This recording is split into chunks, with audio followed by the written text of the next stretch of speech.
NEET में आपको last 3 lectures मैंने पढ़ा दिए थे, उसमें 40 क्वेश्चन मैंने आपको करा दिए थे। आज ये लास्ट लेक्चर है, इसमें 41 से 56 तक 16 क्वेश्चन और बचे हुए हैं, वो हमको कराना है। तो देखिए, जैसे क्वेश्चन नंबर 41 यहाँ आपको डिस्प्ले हो रहा है।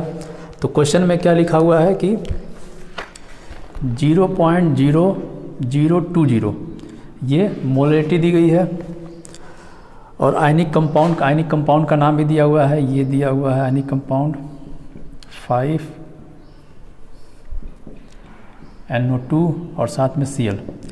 अब ये कंपाउंड है और इसका दिया हुआ है freezing point, lowering of freezing दिया है -0.00732 डिग्री सेंटीग्रेड। ये इसका है फ्रीजिंग पॉइंट, इस पे ये फ्रीज होता है। आगे KF की वैल्यू भी दी गई है, KF दिया हुआ है 1.86 माइनस में, ठीक है। ये सारे डेटा दिए गए हैं। अब इसमें क्वेश्चन क्या पूछा हुआ है, क्वेश्चन पूछा हुआ है कि ये जो कंपाउंड है, ये कंपाउंड कितने आयनों में डिसोसिएट होता है, number of moles of the ions, ये पूछा हुआ है।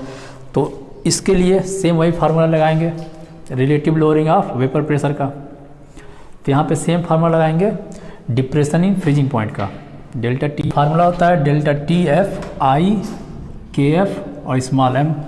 अब मैं यहाँ पर I की वैल्यू निकालना है, क्योंकि एक मोल कंपाउंड है, उससे कितने आयंस बनते हैं वही वैल्यू बताता है I की वैल्यू।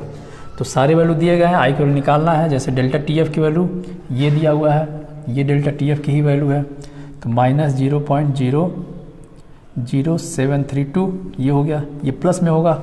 और प्लस में क्या होगा कि डेल्टा TF की वैल्यू जो होती है ऐसे होती है,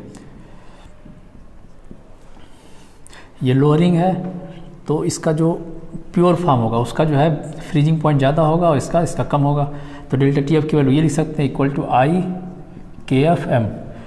और जो अगर ये प्योर है तो प्योर इसमें क्या था, वाटर था, और वाटर का जो फ्रीजिंग पॉइंट होता है 0। तो 0 और माइनस, और ये माइनस में दिया है, माइनस माइनस मिलके हो गया प्लस में हो गया 0.00732। I हो गया, KF की वैल्यू 1.86 और स्मॉल m मोलरिटी की वैल्यू यहाँ दी गई 0.0020। अब इसे ही सॉल्व करना है। तो I इक्वल टू ये वैल्यू नीचे चला जाएगा 0.00732 डिवाइड बाई 1.86 इंटू 0.0020। अब इसे सॉल्व करेंगे हमें, तो I की वैल्यू निकल जाएगी, जैसा कि यहाँ पे आपको यहाँ टिक लगा हुआ है इसकी वैल्यू। अब स्टार्ट करते हैं नेक्स्ट क्वेश्चन 42। जैसा कि आपको यहाँ डिस्प्ले हो रहा है, इसमें 0.5 मोलल दिया गया है, साथ में जो वीक एसिड है HX वीक एसिड है, और इसका अल्फा की वैल्यू दी गई, डिग्री ऑफ डिसोसिएशन दिया गया है, कितना है 20% है। साथ में KF की वैल्यू दी गई है। अब पूछा हुआ है कि लोअरिंग इन फ्रीजिंग पॉइंट, तो फ्रीजिंग पॉइंट में क्या लोअरिंग हो, तो इसके लिए डायरेक्ट यही formula delta TF equal to I KFM। अब इस क्वेश्चन में ये वैल्यू हमें निकालना है, तो ये निकालना है तो हमें 3 वैल्यू पता होनी चाहिए। तो यहाँ पे I की वैल्यू कैसे निकलेगा, I equal to direct formula बताए थे 1 + n-1 अब अल्फ़ा, ये वैल्यू था, इसे निकालते हैं। तो निकाल लेते हैं I की वैल्यू कितनी आएगी, 1 + n की वैल्यू जाएगी 2, क्योंकि HX है तो 2 आयन में डिसोसिएट होगा, 2 - 1, और अल्फ़ा वाला 20% है तो लिखेंगे 0.2। पूरे को इसको सॉल्व करेंगे, आ जाएगा 0.2। तो यहाँ पे हमें I की वैल्यू कैलकुलेट हो गई, तो यहाँ लिख देंगे I की वैल्यू 0.2 इंटू KF की वैल्यू दिया गया है, KF की वैल्यू कितना होता है 1.86, और मोलरिटी, तो मोलरिटी दिया है 0.5, तो यहाँ 0.5 लिख देंगे। इसे सॉल्व करेंगे तो डेल्टा KF की वैल्यू हमें पता चल जाएगी। तो इस तरीके से निकालेंगे, तो ये इसका आंसर होगा। नेक्स्ट क्वेश्चन है 43। तो 43 क्वेश्चन में दिया हुआ है कि ऑस्मोसिस पूछ रहा है, flow of water semi permeable membrane के थ्रू किधर से किधर की तरफ होगा। तो हमें पता है कि जो सेमी परमेबल मेम्ब्रेन है, लो कंसंट्रेशन से हाई कंसंट्रेशन की तरफ सॉल्वेंट का मूवमेंट होता है। तो इसका आंसर हो जाएगा 3rd C। तो C में दिया हुआ है from solution having low concentration only, तो लो कंसंट्रेशन से हाई कंसंट्रेशन की तरफ होता है। ये था क्वेश्चन नंबर 43। नेक्स्ट क्वेश्चन है 44। तो क्वेश्चन नंबर 44 जैसा कि यहाँ पे आपको डिस्प्ले हो रहा है, इसमें दिया हुआ है कि 10 ग्राम पर डेसीमीटर क्यूब दिया हुआ है।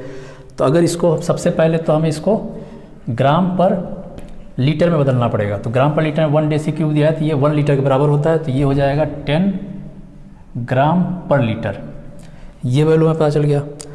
आगे इसमें दिया हुआ है कि मॉलिक्यूलर मास दिया हुआ है वो है 60 सॉल्यूट का, यूरिया है सॉल्यूट इसमें, और ये आइसोटोनिक है। तो सबसे पहले तो हमें दो लिखना पड़ेगा, दो सोल्यूशन दिया गया है और पहला सोल्यूशन, दूसरा सोल्यूशन दिया है कि 5% सोल्यूशन है नॉन इलेक्ट्रोलाइट का, और नॉन इलेक्ट्रोलाइट का मॉलिक्यूलर मास हमें कैलकुलेट करना है। ठीक है, तो दो सोल्यूशन है, दोनों आइसोटोनिक है। इस टाइप का एक क्वेश्चन प्रीवियस में भी कराया गया है, सेकंड लेक्चर में भी आपको मिल जाएगा इसमें। ठीक है, तो इसको दोबारा एक बार कराते हैं, सेम उस टाइप का ही क्वेश्चन है। तो इसका हमें क्या निकालना पड़ेगा, कंसंट्रेशन, और फिर इसका कंसंट्रेशन निकालेंगे और दोनों को इक्वल कर देंगे। तो निकालते हैं इसका कंसंट्रेशन। सबसे पहले पहला मोलरिटी निकालना पड़ेगा, मोलरिटी। तो ऊपर लिखते हैं number of moles divide by volume. तो नंबर ऑफ मोल्स को लिख सकते हैं mass divide by volume, mass divide by molecular mass into volume. तो यहाँ पर जो दिया हुआ है डेंसिटी दी गई है ग्राम पर लीटर, तो हमें क्या दिया हुआ है, मास पर लीटर वॉल्यूम दिया गया है। तो टोटल ये वैल्यू जो हो जाएगी 10, और मॉलिक्यूलर मास इसका होता है 60, तो ये हो जाएगा ये वैल्यू 1/6। तो पहले का तो ये आ जाएगा कंसंट्रेशन। अब सेकंड का कंसंट्रेशन में निकालना है। तो 5% दिया हुआ, तो 5% का मतलब होता है कि 100 ml में 5 ग्राम क्या है, सॉल्यूट का है। तो 100 ml अगर सॉल्यूशन है तो इसमें कितना है, 5 ग्राम सॉल्यूट के पार्टिकल हैं। अब इसको भी सॉल्व करेंगे, इसकी मोलरिटी निकालेंगे। तो नंबर ऑफ मोल्स दिया है, तो mass divide by molar mass, mass हो जाएगा 5 ग्राम। अब मोलर मास को मान सकते हैं m, क्योंकि यही वैल्यू निकालना है। Mass by molar mass divide by volume, तो वॉल्यूम कितना है 100, और ये ml में है तो यहाँ पे 1000 का मल्टीप्लाई करना पड़ेगा। इसको सॉल्व करने पे 2 0 से 2 0 कट गया। अब ये आ गया। अब ये जो कंसंट्रेशन आया, ये कंसंट्रेशन इस कंसंट्रेशन के बराबर होगा। ठीक है, तो पहला इक्वल टू दूसरा, तो 1/6 ये पहला हो गया, दूसरा है 5 × 10 डिवाइड बाई m। अब m की वैल्यू निकालना है, ये इधर चला गया, ऊपर चला गया, तो यहाँ कर देते हैं। तो m इक्वल टू हो जाएगा 5 × 10 × 6, ये हो जाएगा 300। तो जो मॉलिक्यूलर मास होगा 300 ग्राम। तो यहाँ पे मॉलिक्यूलर मास, ये मास हो जाएगा 300 ग्राम पर मोल, तो इसका आंसर हो जाएगा ए। अब है नेक्स्ट क्वेश्चन। नेक्स्ट है 45 क्वेश्चन। 45 है कि 1 ग्राम नॉन इलेक्ट्रोलाइट है सॉल्यूट का। तो सॉल्यूट कितना है, 1 ग्राम है। साथ में क्या दिया हुआ है कि इसका मोलर मास भी दिया है, मोलर मास है 250, और इसका सॉल्वेंट है बेंजीन, और जिसमें 51.2 ग्राम इसमें बेंजीन का दिया गया है। अब दिया है मोलर डिप्रेशन कांस्टेंट, KF की वैल्यू भी दी गई है, KF की वैल्यू है 5.12। अब इसमें पूछा है कि freezing point of benzene will be lowered. ठीक है, तो बेंजीन का फ्रीजिंग पॉइंट कितना डिक्रीज कर रहा है ये पूछा है। तो डेल्टा TF इक्वल टू हो जाएगा IKF इंटू स्मॉल m। अब यहाँ पे ये जो I है, वांट ऑफ फैक्टर, इसकी वैल्यू हो जाएगी 1, क्योंकि यहाँ पे क्या है, नॉन इलेक्ट्रोलाइट और नॉन वोलेटाइल सॉल्यूट है। तो नॉन इलेक्ट्रोलाइट के लिए वैल्यू हो जाता है 1, तो हम इसके लिए 1 लिख देंगे। इंटू KF की वैल्यू यहाँ दिया गया है, ये हो जाएगा 5.12। मोलरिटी हमें निकालना पड़ेगा। मोलरिटी कैसे निकलता है, सॉल्यूट का मास 1 divide by molecular mass, molecular mass दिया है 250, और इंटू नीचे लिखते हैं मास ऑफ सॉल्वेंट। तो ये है सॉल्वेंट कितना है 51.2, और ये ग्राम में दिया हुआ है, तो ऊपर क्या होगा 1000 का मल्टीप्लाई भी हो जाएगा। अब इसे सॉल्व कर लेंगे तो हमें क्या मिल जाएगा, डेल्टा F मिल जाएगा, डेल्टा TF मिलेगा, और डेल्टा TF क्या बताएगा, वहीं लोअरिंग बताएगा। तो इसका इसे आप बाकी सॉल्व कर सकते हैं, तो इसका आंसर आपको मिल जाएगा। बाकी यहाँ पे आपको आंसर में टिक भी दिखा हुआ है इसका आंसर का। अब नेक्स्ट क्वेश्चन है 46। जैसा कि यहाँ आपको दिख रहा है क्वेश्चन 46, इसमें यूरिया दिया गया है, इसका मॉलिक्यूलर मास दिया है 56 दिया हुआ है, और ये 100.18 डिग्री सेंटीग्रेड पे बॉयल हो रहा है एट एटमॉस्फेरिक प्रेशर। KF और KB की वैल्यू दी गई है, KF और KB ये दोनों वैल्यू भी दिया गया इसमें। KF की वैल्यू दिया है 1.86 और KB की वैल्यू दिया है 0.512। अब इसमें पूछा क्या हुआ है कि the above solution will be freeze at, किस टेम्परेचर पे ये फ्रीज होगा। तो फ्रीजिंग पॉइंट पूछ दिया है इस पूरे सॉल्यूशन का। तो सबसे पहले इस सॉल्यूशन में जो डेटा दिया गया है, इस डेटा से हमें क्या निकलेगा, इस डेटा से इसमें 2 इक्वेशन यूज करना पड़ेगा। पहला तो ये वाला और दूसरा ये। तो पहले इक्वेशन करते हैं delta TF equal to, I की वैल्यू तो 1 ही हो गई, तो लिखे ना लिखे बराबर है। तो delta TF equal to KF small M, और दूसरा फार्मूला लगेगा delta T B equal to K B small M. ठीक है, अब ये दो फार्मूला में यूज करना है और इस फार्मूला यूज करके रिलेटिव लोअरिंग ऑफ ये वैल्यू हमें निकालना है।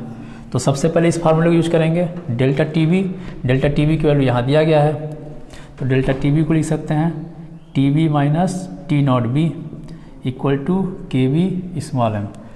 ये वैल्यू दिया है 100.18, ये हो जाएगा 100.18 माइनस टी बी की वैल्यू होगी 100, क्योंकि ये वाटर है, वाटर जो है 100 डिग्री टेम्परेचर पे बॉयल होता है, तो यहाँ लिख देंगे 100 इक्वल टू के बी की वैल्यू यहाँ दिया गया है 0.512 और स्मॉल एम, तो स्मॉल एम की वैल्यू यहाँ से निकल जाए, इसमें से घटेगा, हो जाएगा 0.18 और ये नीचे आ गया 0.512। तो यहाँ पे मोलेरिटी की वैल्यू निकल गई। अब ये वैल्यू हम इसमें इसकी वैल्यू इस वाले में पुट करके ये वैल्यू निकाल सकते हैं, क्योंकि ये वैल्यू हमें पता है, तो यहाँ पे ये वैल्यू कर देते हैं इसको भी। तो delta T F equal to K F small M, ये वैल्यू पता है और ये वैल्यू पता है, तो ये वैल्यू है यहाँ दिया गया है 1.86 इंटू ये वैल्यू देंगे 0.18 और divide by 0.512 delta T F. अब ये वैल्यू हम कैलकुलेट करेंगे, ये वैल्यू जो देगा हमें देगा relative lowering of freezing point. ठीक है, अब इसमें से जो वाटर है, वाटर का होता है 0 डिग्री, जिसको माइनस करेंगे सेम वही वैल्यू आ जाएगा। ठीक है, तो इसमें भी यहाँ पे टिक लगा हुआ आंसर आप देख सकते हैं इसका। अगला क्वेश्चन है Kapoor is obtain use in molecular mass determination because, Kapoor को मॉलिक्यूलर मास की डिटर्मिनेशन में क्यों यूज करते हैं? तो उसको इसलिए यूज करते हैं क्योंकि उसका क्रायोस्कोपिक कांस्टेंट जो है हाई होता है। ठीक है, तो इसका आंसर हो जाएगा बी 47 का। अब बात करते हैं 48 का। अब इसमें पूछा है ऑस्मोटिक प्रेशर और मॉलिक्यूलर मास ऑफ सॉल्यूट में क्या रिलेशनशिप है? तो इसका फार्मूला डायरेक्ट आता है, पाई को बोलते हैं osmotic pressure, pi equal to होता है CRT। अब C जो है कंसंट्रेशन है, इसको लिख सकते हैं number of moles divide by volume, बाकी RT हो गया। नंबर ऑफ मोल्स को लिख सकते हैं मास, मास के लिए W, मॉलिक्यूलर मास को लिख सकते हैं M, नीचे VRT इक्वल टू पाई। अब मैं यही वैल्यू चाहिए था, तो ये वैल्यू इधर ले जाएंगे, M हो गया, तो M इक्वल टू हो जाएगा, ये पाई इधर चला जाएगा, तो W divide by pi V और ऊपर हो जाएगा RT। तो ये रिलेशनशिप आ गया। तो इसका जो आंसर होगा, इसके अकॉर्डिंग जो आंसर होगा, W को यहाँ पे M2 माना गया है, W को M2 किया गया है क्वेश्चन के अकॉर्डिंग। तो इसका जो आंसर हो जाएगा, तो इसका आंसर हो जाएगा B।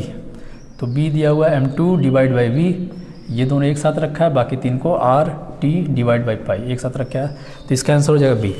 अब क्वेश्चन नंबर 49 में क्या दिया हुआ है कि which of the following colligative property can provide molar mass of protein और polymers are colloid with greater precision. तो इसमें से कौन सी प्रॉपर्टी है कोलिगेटिव प्रॉपर्टी? जैसा कि आपको चारों कोलिगेटिव प्रॉपर्टी यहाँ पे शो कर रहा है, तो किस कोलिगेटिव प्रॉपर्टी से हम जो है उसकी मॉलिक्यूलर मास को आसानी से और सही प्रिसीजन में उसको कर सकते हैं? तो इसका आंसर हो जाएगा ऑस्मोटिक प्रेशर।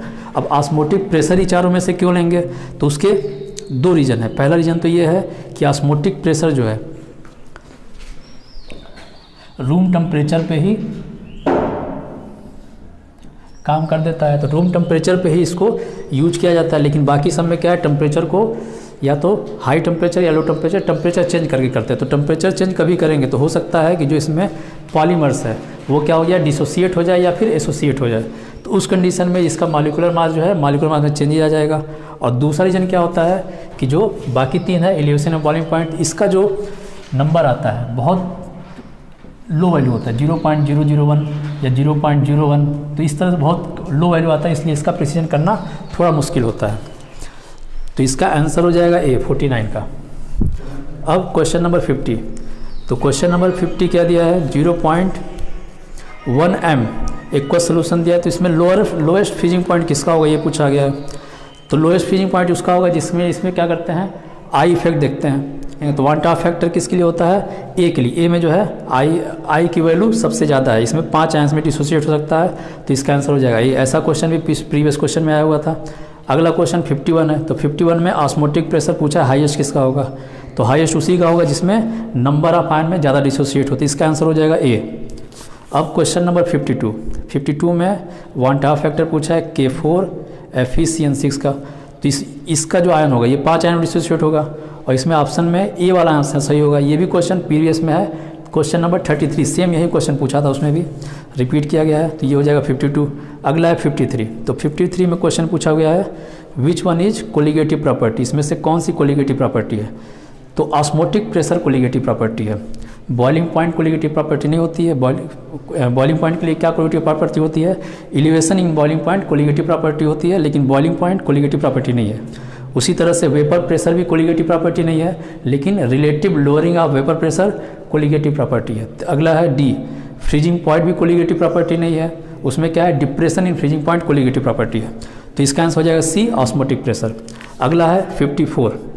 तो 54 में दिया गया है कि 0.1 m ग्लूकोज है और दूसरा 0.1 m यूरिया है, ठीक है।